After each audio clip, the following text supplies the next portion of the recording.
नमस्कार, स्वागत है आपका कंट्री कनेक्ट टीवी में और आपके साथ मैं हूं आर्य अवस्थी। जम्मू कश्मीर के अनंतनाग जिले में पहलगाम में बड़ा आतंकी हमला हुआ है और इस आतंकी हमले में 26 पर्यटकों के मारे जाने की खबर है।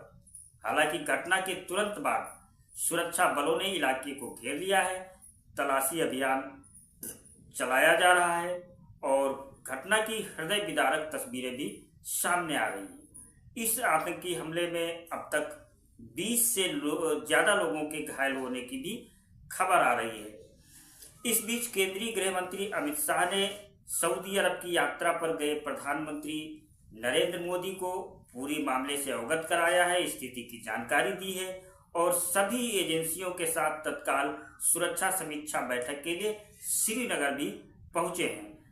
और प्रधानमंत्री मोदी ने भी आतंकी हमले की निंदा की है और कहा है कि आतंकियों को किसी भी कीमत पर बख्शा नहीं जाएगा। इस आतंकी घटना को लेकर पूरे देश में आक्रोश है और देश के लोग चाहते हैं कि प्रधानमंत्री मोदी की तरफ से और केंद्र सरकार की ओर से कोई कड़ा और बड़ा एक्शन इन आतंकवादियों के खिलाफ लिया जाए।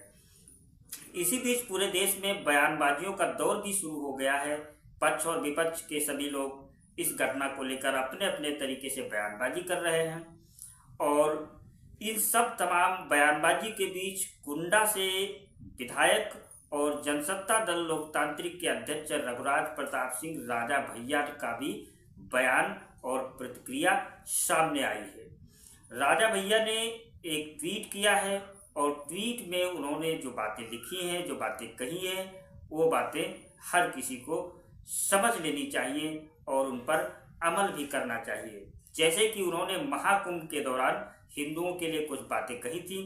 राजा भैया ने अपने ट्वीट में इस आतंकी हमले को लेकर के कुछ बड़ी बातें कही हैं जो कई लोगों को शायद अच्छी न लगे, क्योंकि उससे उनका अपना एजेंडा प्रभावित होता है। लेकिन मुझे लगता है कि राजा भैया ने जो कुछ कहा है काफ़ी हद तक उनकी बात को सही माना जाना चाहिए।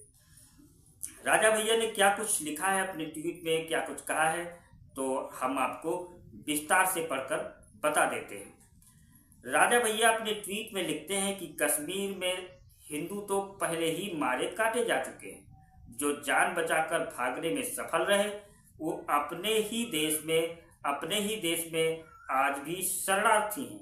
अब अपने पर्यटक भाई बहनों से कहना चाहूँगा कि जब हम अपने बच्चों को गर्मी की छुट्टियों में कश्मीर घुमाने ले जाते हैं तो न सिर्फ अपने परिवार के जीवन को खतरे में डालते हैं, बल्कि आतंकवादी, अलगाववादी, जिहादी ताकतों को आर्थिक रूप से मजबूत करते हैं।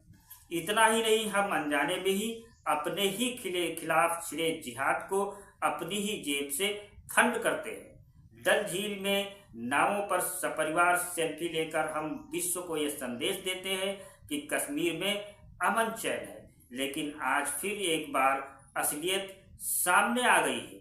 इसमें कोई शक नहीं कि कश्मीर में लगभग सभी की मानसिकता अलगाववादी है। कोई प्रत्यक्ष तो कोई परोक्ष रूप से आतंक का समर्थन करता है और वहाँ के राजनीतिक दल भी इसका अपवाद नहीं है। ऐसे में हम कश्मीर जाकर होटल, भोजन, खरीदारी करके उनके अल जिहाद को ही बल देते हैं। जिन पर्यटकों की उनके परिजनों के सामने बर्बर हत्या की गई, उनकी पैंट उतरवाकर आतंकवादियों ने ये तय किया कि वो मोमिन है या काफिर। कलावा देखकर, वस्त्र उतारकर, धर्म देखने के बाद गोली मारने वाले आतंकियों ने एक बार फिर साबित कर दिया कि आतंकवाद का मजहब होता है। तो ये कुछ बातें थी जो राजा भैया अपने ट्वीट में कही हैं और उन्होंने ये कहा है कि आतंकवाद का मजहब होता है। हालांकि हमारे देश में बहुत सारे लोग सब कुछ जानते हुए इस बात को स्वीकार नहीं करते हैं और वो हमेशा एक ही रट लगाए रखते हैं कि आतंकवाद का कोई मजहब नहीं होता, कोई धर्म नहीं होता।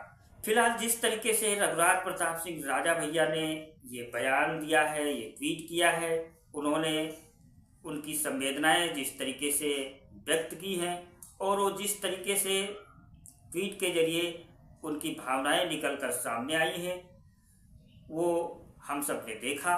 अब आप राजा भैया के इस बयान से कितना सहमत हैं? जिस तरह राजा भैया ने कहा कि आतंकवाद का मजहब होता है, तो क्या आप भी ऐसा मानते हैं कि आतंकवाद का मजहब होता है? आप अपनी राय हमें कमेंट में जरूर बताएं। धन्यवाद।